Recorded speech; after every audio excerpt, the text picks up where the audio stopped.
Hello hi, എല്ലാവർക്കും സുഖമല്ലേ? അത് നമുക്കിന്നൊരു പുതിയ പരീക്ഷണമായിട്ട് ഇറങ്ങാം. നമ്മൾ ഇന്ന് സൺഡേ ആയതുകൊണ്ട് പിള്ളേർക്കൊരു ആഗ്രഹം, വാപ്പ എന്താ ഉണ്ടാക്കണം, ഏതായാലും അവരുടെ ആഗ്രഹമല്ല, സാധിച്ചു കൊടുക്കാമെന്ന് കരുതി. ഓക്കെ, അതിനാണ് ഒരു മീൻ പൊള്ളിക്കുന്നതായിരുന്നു. നല്ല സിമ്പിളായിട്ട് ഉണ്ടാക്കുന്നത്, ചെറിയ ഇൻഗ്രീഡിയൻറ്റ് ഉണ്ടാക്കി നോക്കുമ്പോൾ എൻ്റെ അഭിപ്രായം സൂപ്പറാണ്.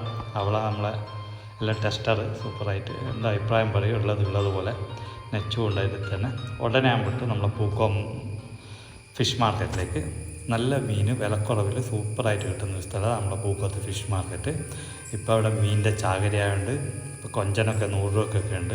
ഭയങ്കര തിരക്കുണ്ടാവും, കുറച്ച് ക്ഷമമാണ്, പക്ഷേ സൂപ്പർ മീൻ കിട്ടും വിലയും കുറച്ചിട്ട്. അപ്പോൾ ഞാൻ അപ്പോൾ തന്നെ കരിമീൻ വാങ്ങിക്കാനാണ് പോയത്. നോക്കുമ്പോൾ ഇന്ന് അവിടെ കരിമീൻ ഇല്ലായിരുന്നു. അപ്പോൾ ഞാനൊരു നെയ്മീൻ ആക്കൂറ വാങ്ങിച്ചു. ഒരു കിലോ ഉള്ള 500 രൂപയുള്ള ആകെ. നല്ല ഫ്രഷ് നമ്മുടെ നാടൻ സാധനം തന്നെ. അതുകൊണ്ട് തന്നെ കഴുകി അതിനകത്ത് കുറച്ച് മഞ്ഞൾപ്പൊടി, മല്ലിപ്പൊടി, കുറച്ച് കുരുമുളക് പൊടി, കുറച്ച് മുളക് പൊടി ഇട്ട് ആവശ്യത്തിന് ഉപ്പും ഇട്ട് നമുക്കൊരു ലൈം ജ്യൂസ് കൂടി ഉണ്ടാക്കണം. ലൈം ജ്യൂസ് ഉണ്ടായിട്ട് മിക്സ് ചെയ്ത് നമ്മളെ നെന്നുക ഫുൾ സപ്പോർട്ടിന്. പിന്നെ നെച്ചു കൂടെ ഉണ്ട്, 2 പേരും കൂടിയിട്ട് ലൈം ജ്യൂസൊക്കെ തയ്യാറാക്കുന്നുണ്ട്. എന്നിട്ട് അതിൻ്റെ അകത്ത് പീയുന്നുണ്ട്. അവിടെ പരമാവധി പീനി മിക്സാക്കി ഇനിയിപ്പോൾ നമ്മൾ മീൻ്റെ ഇട്ട് നല്ലതുപോലെ മിക്സ് ചെയ്ത് കൊടുക്കണം. നല്ല 2 സൈഡിലും നല്ലതുപോലെ തേച്ച് പിടിപ്പിച്ച് നമുക്കൊരു 10 മിനിറ്റ് റെസ്റ്റ് ചെയ്യാൻ വെക്കണം. അപ്പോൾ ഏകദേശം അതായി. പിന്നെ ഒരു ഫ്രൈ പാൻ എടുത്ത് അതിൻ്റെ അകത്ത് വെളിച്ചെണ്ണ ഉപയോഗിക്കുന്നതിന് വെളിച്ചെണ്ണ നല്ലപോലെ ചൂടായതിന് ശേഷം നമുക്ക് ഈ മീൻ അതിൻ്റെ അകത്ത് ഫുൾ നിരത്തിയിട്ട് 2 സൈഡിലും ഒന്ന് വേവിച്ചെടുക്കണം. ഒരു 80% ആയിരുന്നു വെന്ത്. അപ്പോൾ അധികം കഴിഞ്ഞൊന്നും പോകണ്ട.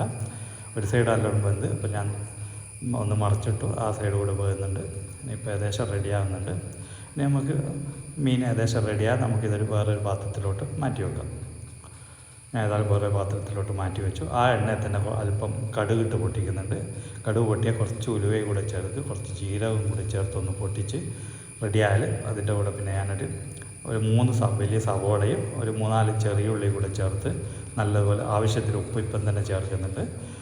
എന്നിട്ട് നല്ലതുപോലെ വഴറ്റിയിട്ട് നമ്മൾ മൂടി വെച്ചാൽ പെട്ടെന്ന് ഇതായി കിട്ടും. അതിൻ്റെ അകത്ത് പിന്നെ ഞാൻ ചേർക്കുന്ന ഒരു 2 പച്ചമുളക്, ഇഞ്ചി, വെളുത്തുള്ളി, കരിവേപ്പില കൂടെ ചേർത്ത് മിക്സ് ചെയ്യുന്നുണ്ട്. പിന്നെ ഒരു 3 നാടൻ തക്കാളി, നല്ല പുളിയുള്ള ഒരു 3-4 എണ്ണം നിങ്ങൾ ആവശ്യത്തിൽ ചേർത്താൽ മതി. അതുകൂടെ ചേർത്ത് അപ്പോൾ ഏകദേശം ഉടഞ്ഞ് വന്നിട്ടുണ്ട്. അതിൻ്റെ അകത്ത് ഞാൻ കാശ്മീരി ചില്ലിയാണ് ചേർക്കുന്നത്. അത് വേണ്ടാത്തതുകൊണ്ട്. പിന്നെ കുറച്ച് മഞ്ഞൾപ്പൊടി, ഒരു വലിയ സ്പൂണ് പിന്നെ മല്ലിപ്പൊടി, കുറച്ച് കുരുമുളക് പൊടിയും കൂടി ചേർത്തിട്ട് ഒന്ന് മിക്സ് ചെയ്ത് നല്ലതുപോലെ ഒരു ഗ്രേവി ടൈപ്പിലാവട്ടെ. അപ്പം ഇപ്പോൾ നല്ലപോലെ ഗ്രേവി പോലെ ആയതുകൊണ്ട് ഉടഞ്ഞിട്ട് അതിലൊക്കെ ഞാൻ ഒരു 1/2 കപ്പ് തേങ്ങാപ്പാലും കൂടി ചേർക്കുന്നുണ്ട്. തേങ്ങാപ്പാലും കൂടി ചേർത്ത് ഒന്ന് മൂടി വെച്ചിട്ട് ഒരു മീഡിയം ഫ്ലെയിമിൽ, അധികം ഫ്ലെയിം വേണ്ട, അടി പിടിച്ചു പോകും. അപ്പോൾ മീഡിയം ഫ്ലെയിമിൽ വെച്ചാൽ നല്ലൊരു ഗ്രേവി ആയി. അപ്പോൾ നമുക്ക് ഇല വേണം. കണ്ടതിപ്പോൾ ഈ ഇലയൊക്കെ പറിച്ചു കൊണ്ടുവന്ന് ഇലയൊക്കെ വാട്ടി നമ്മൾ കറി ഇത് സൂപ്പറായി നല്ല സ്മെല്ലൊക്കെ വരുന്നുണ്ട് തേങ്ങാപ്പാൽ വെച്ചുകൊണ്ട്. നമുക്കൊരു പ്ലേറ്റ് വെച്ചിട്ട് അതിൻ്റെ മേലെ വാട്ടിയ ഇല വെക്കുക. അതിൻ്റെ മേലെ ഒരു ചെറിയ 2 പീസ് ഇലയും കൂടി വെച്ച് കൊടുത്തിട്ട് നമുക്കിനിയിപ്പോൾ എന്ന് പറഞ്ഞാൽ ഈ മേലെ അടിയിലും മേലെയും കോട്ട് ചെയ്താൽ നമ്മൾ പരിപാടി ഏകദേശം ആവും. അപ്പോൾ ആദ്യം ഒരു ലെയർ, ഈ പ്ലേറ്റിന് കണക്കായിട്ടൊരു ലെയർ നമ്മൾ ഈ മസാല ആക്കി അതിൻ്റെ മേലെ ഈ ഫ്രൈ ചെയ്ത മീൻ നല്ല ലെവലായിട്ട് നിരത്തി വെച്ച് മേലെ കൂടി നമ്മൾ ഈ മസാല പരട്ടി കൊടുക്കുക. അത് മുഴുവൻ മസാല ഇതിൽ തന്നെ ചേർക്കുന്നുണ്ട്.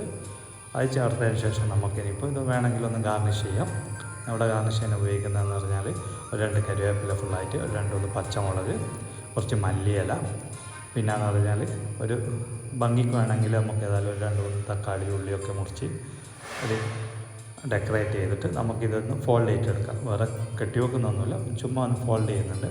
ഇനി നമുക്കൊരു ദോശത്തവ ചൂടാക്കാൻ വെച്ചിട്ട് അതിൽ അല്പം വെളിച്ചെണ്ണ ഒഴിച്ച് 4 ഭാഗമാക്കി നല്ല ഒന്ന് അടി പിടിക്കാതിരിക്കാനാക്കിയിട്ട് നമുക്കങ്ങനെ തന്നെ ഈ പ്ലേറ്റ് അങ്ങനെ തന്നെ എടുത്തിട്ട് നമുക്കത് പിന്നെ ഒന്ന് ഫ്ലിപ്പ് ചെയ്താൽ നമുക്ക് കല്ലുമ്മൽ റെഡിയായിട്ട് അവിടെ നിൽക്കും.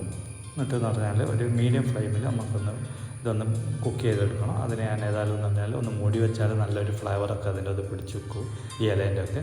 അപ്പോൾ ഞാൻ ഒരു ചെമ്പിൻ്റെ മൂടിയെടുത്ത് മൂടി വെക്കുന്നുണ്ട്. മൂടി വെച്ചു. അപ്പോൾ നമുക്കിന്ന് കുറച്ച് അല്പം നെയ്ച്ചോറുണ്ട്. അപ്പോൾ നെയ്ച്ചോറിൻ്റെ വേറെ കറിയൊന്നുമില്ല, ഇത് മാത്രമേ ഉള്ളൂ.